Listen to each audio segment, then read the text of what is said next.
la Côte d'Ivoire frappe un grand coup. Elle entre dans le capital de la Banque européenne pour la reconstruction et le développement. Vous vous souviendrez, il y a quelques jours, Sundiata a eu à parler de la BERD, la Banque européenne pour la reconstruction et le développement. Et il en a fait l'historique, etc., etc. Mais bizarrement encore, ce qu'on ne savait pas, c'est que quand on dit que tu as ton capital dans une banque, ça veut dire, si je prends par exemple Maman Ouragan, si je prends Mère Sali Kone, si je prends Alexandre Aoussou, supposons que Alexandre Aoussou est une banque. Et Alexandre Aoussou, s'il vend certaines de ses parts de la banque, ceux qui vont payer pour être membres, qui vont financer, ou même qui vont mettre leur argent dans la banque, ce n'est pas ceux qui vont déposer leur argent. Hein? C'est-à-dire, eux là, ils veulent être aussi propriétaires de la banque. Donc, il y a des parties qu'on va mettre sur le marché. On appelle ça des shares. Et donc, ceux qui vont payer ça, on va dire qu'ils sont entrés dans le capital de la banque. Ça veut dire ils ont cherché à être aussi des propriétaires de la banque en augmentant l'argent de la banque ou bien en comblant ce que la banque recherchait. Et donc, ce que je suis en train de vous dire là, Alassane Ouattara a endetté le pays, Alassane Ouattara a fait ceci. Mais Alassane Ouattara est le seul président en Côte d'Ivoire, après Félix Houphouët-Boigny, qui a pu payer des banques françaises pour en faire des banques ivoiriennes. Alassane Ouattara est aujourd'hui, comme je vais le lire à la lumière de cet article-là, le seul président dans l'histoire de la Côte d'Ivoire qui a pu placer des capitaux ivoiriens dans des banques comme la Banque européenne pour la reconstruction et le développement. Ça veut dire on devient membre à part entière de cette banque-là. Et ça, il faut saluer le génie de l'homme. Et donc, voici comment l'article débute. La Côte d'Ivoire aligne les succès.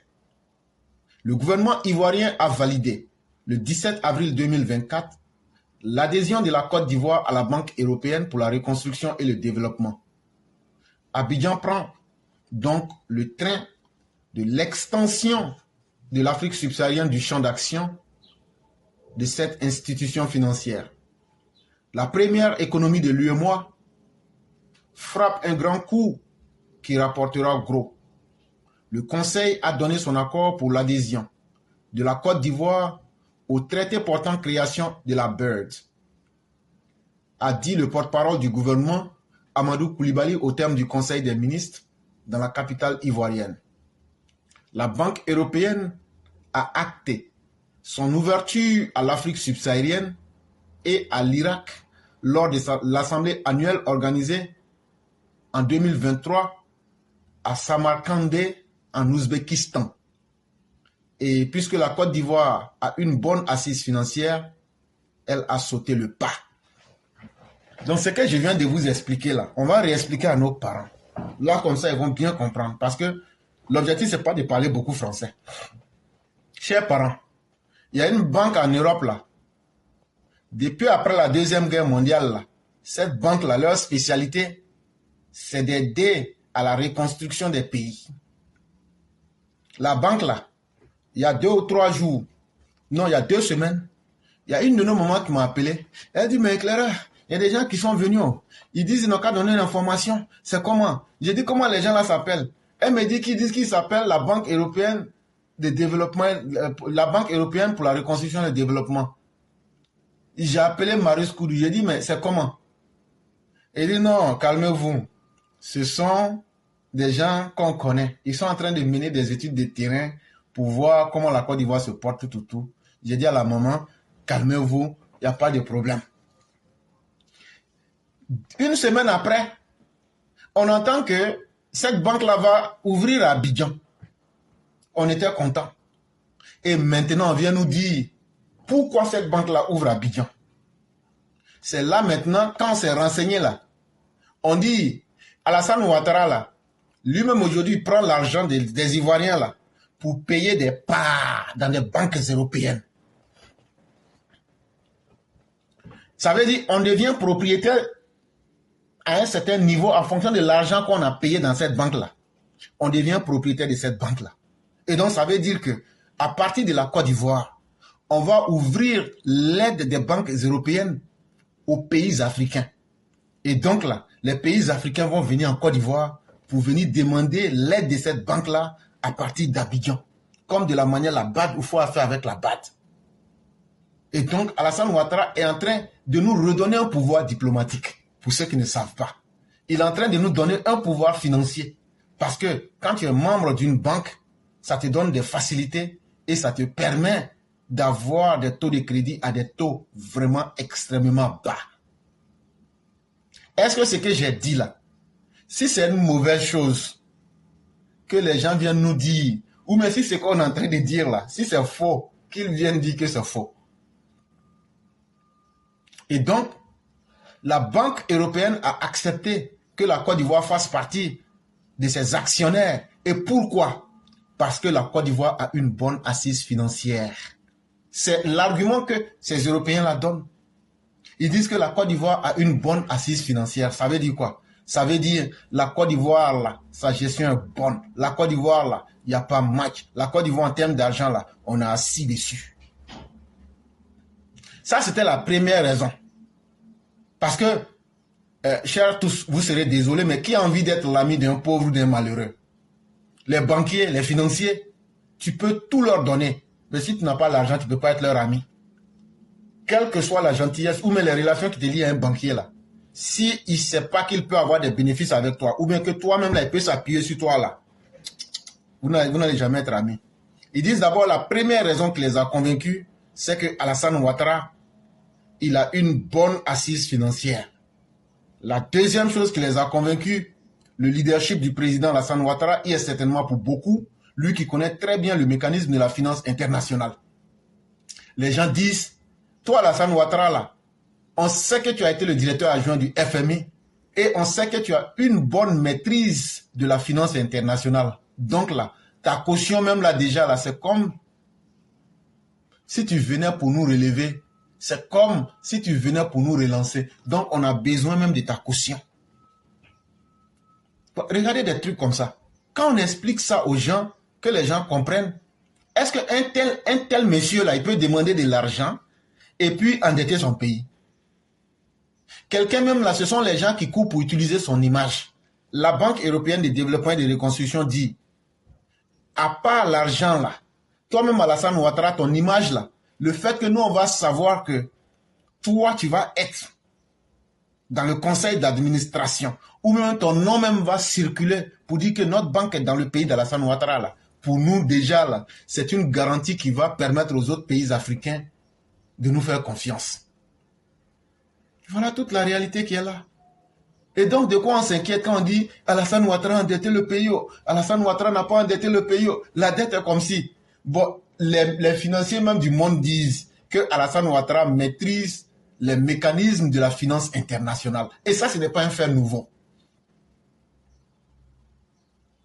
Rappelons qu'il est le tout premier Africain et le dernier et l'unique, jusqu'au jour d'aujourd'hui, à avoir occupé le poste de directeur adjoint du Fonds monétaire international de 1994 à 1999. Une expérience qui lui a permis de tisser de solides liens avec cette institution et le marché international. Écoutez très bien l'article. Hein? Il dit si on a choisi Alassane Ouattara comme quelqu'un et son nom et son image là, c'est parce qu'Alassane Ouattara, quand il était directeur adjoint du FMI, il a tissé de solides liens avec cette institution et le marché international. Ça veut dire avec la BIRD là, et puis avec d'autres institutions comme le FMI ou autres, il a créé un solide lien qui fait que c'est un homme qui est respecté sur le marché international. Aujourd'hui, là, tous les grands pays de ce monde qui ont besoin de conseils, je vous l'ai dit ici, à vous d'aller vérifier et de venir dire que c'est faux. En 2008, si je ne me trompe pas de date, lorsque Obama était au pouvoir, est-ce que vous savez qu'Obama a appelé le président Ouattara pour lui demander, parce qu'il y a eu une crise économique ici aux États-Unis en 2008, si je ne m'abuse. Et l'aide et l'expérience du président Ouattara a été demandée par le président Obama pour essayer de sortir de cette situation. Et donc, quand le président Ouattara nous met dans la cour des grands, ce ne sont pas des petites gens qui peuvent venir à travers leurs mots quand je dis leur mot ici, ça veut dire M-A-L au pluriel, donc ça donne M-A-U-X. Et puis leur mot comme M-A-O-T-S, en tout cas les deux, ça veut dire leurs méfaits et leurs paroles ne peuvent pas rendre Alassane Ouattara petit. 4 pays ont été sélectionnés, dont la Côte d'Ivoire, pour entrer dans le capital de la BERD, a déclaré M. Koulibaly, en ajoutant que le gouvernement prendra des dispositions appropriées pour que le pays profite des finances dédiées aux projets structurants dans les États membres. Ça veut dire quoi? Ça veut dire il y a 4 pays là. C'est eux qui ont pu payer des capitaux dans la BERD. Et grâce à cette capacité et à ce positionnement dans cette banque-là, ces pays-là pourront accélérer et fortifier, rendre plus fort les différents projets dans les États membres. Ça veut dire c'est la Côte d'Ivoire maintenant qui va devenir le gendarme des autres pays membres, peut-être du côté de l'Afrique ou même quelque part même dans le monde, parce qu'on a notre argent là-bas. Et les bénéfices que cette banque-là va générer là, la Côte d'Ivoire aura pour elle dedans. Et en même temps aussi, on pourra avoir même des taux de crédit à taux presque zéro. C'est de cela qu'il est question. On ne parle pas de ceux qui font tomber les banques comme les Tidiane Thiam, et on ne parle pas des économistes, des cahiers comme le Mamadou Koulibaly ou même un certain Laurent Gbagbo. À noter que la BERD, quand vous parlez de la BERD ici, c'est la Banque européenne de reconstruction et de développement, avait annoncé lors de sa dernière assemblée annuelle tenue en mai 2023 qu'elle étendrait son périmètre à un maximum de 6 pays d'Afrique subsaharienne dans un premier temps de 2025 à 2030. Et donc sachez que en mai 2023, là, la BERD avait dit qu'elle allait prendre au maximum 6 pays en Afrique subsaharienne en 2025 et 2030. Mais regardez la Côte d'Ivoire qui est parmi ces pays-là déjà. Et on est aujourd'hui à quel jour? Nous sommes en 2024.